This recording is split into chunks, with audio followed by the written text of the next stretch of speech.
Hello, my name is Kendall Leander, and I will be talking about the Gap's 90s Archive Reissue campaign. The Gap is an American worldwide clothing and accessories retailer founded in 1996.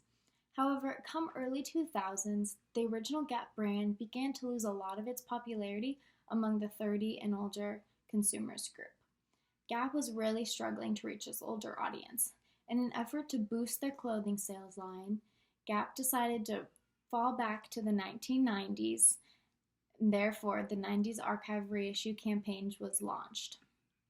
Gap chose to flashback to the 1990s because this was such a formative period of time for many in this millennial generation. It boosted a strong economy, including low unemployment, quadrupling stocks, and growing household income.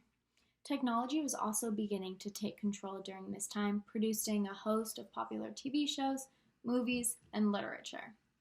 Gap was hoping that customers would relate this promising time back to the clothing that they wore. Therefore, this line is full of preppy Oxford shirts, turtlenecks, khaki pants, and logoed sportswear, featuring iconic styles such as reverse fit and easy fit denim, pocket tees, pleated khakis, and bodysuits. To launch this line, Gap decided to create a film titled Generation Gap, which was full of popular songs from that time period, sung by the children of pop stars who appeared in the original 1990 Gap campaign. While these specific societal details might not be remembered by consumers, they will not forget their feelings of contentment and security during this time in their life. It is said that 57% of Americans can affirm that they look positively back on the 1990s. Most recently, Gap launched the Archive Reissue logo remix, expanding on this idea of nostalgia to additional more current decades. If consumers had forgotten about the Gap brand, the brand equity could shine through, encouraging customers' loyalty. Parents who were drawn back to Gap via this campaign would now pass the brand down to their children and generations after. Evidently, the Gap has significant brand equity and that the company can capitalize through such nostalgic campaigns. The Nostalgia Index is a tool that measures which significant years consumers' preferences were formed and are likely to endure over time. Nostalgia campaigns tend to reference the good old days when life was more stable and more simple. This nostalgia represents a band's longevity in the market, along with a brand's created story over time.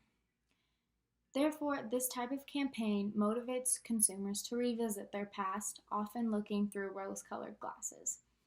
As humans, our memory typically will enhance the past, highlighting positive experience while kind of flashing over the rest. Marketers can capitalize on this phenomenon as Gap worked to channel and rewind to a happier time in their sales and hopefully customers' life as well. Psychologists believe this works because nostalgia combines a combination of bittersweet emotions, happiness and sadness working together to inspire individuals to live a fuller life by focusing on people and experiences which meant the most to them. By digging into customers' memories, marketers hope that they can uncover positive emotions that were important to them in the past and that can be associated with their brand. So as youth tend to carry these experiences into maturity, their preference is influenced. Many millennial customers had seemingly outgrown Gap, and the company was trying to bring these older customers back into their stores. Say customers did not have direct memories about the products themselves. Advertising, music, or ads may strike a popular memory of the time.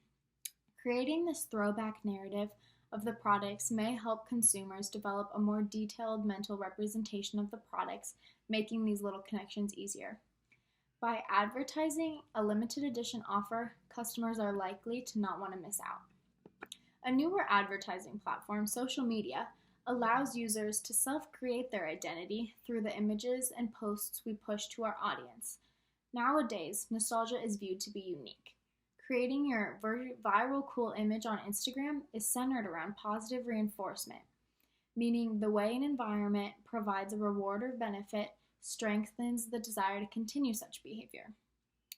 So if I'm scrolling on Instagram and see others receiving likes or an increased amount of followers, I will want to perform in a way that rewards me the same positive reinforcements, which is practicing observational learning via modeling the imitation of one's behavior. In consideration of the actual content material on social media, visual ads tend to be easier to recall, while uncovering old slogans customers are classically conditioned to may help in jogging one's memory. A retro brand is an updated version of a brand from a prior historical period. My initial thought for a brand that could utilize nostalgia marketing was Disney or DreamWorks, companies who created our favorite movies years ago. Although the originals are still loved, remakes would be popular within this original audience as well. However, this has been done before. My next thought was the candy industry. Warheads, baby bottle pops, Wonder Balls are rarely discovered on our store shelves anymore. Advertising these products may be less beneficial on a TV screen or social media. However, I believe they would be successful with in-store promotion. These fun products would rush mothers and fathers back to their carefree youth, who therefore would want to share these experiences and feelings with their son or daughters who are hanging off their shopping cart today. This could be an incredibly cheap product for the amount of memories and joy it could stir up in family households. Thank you.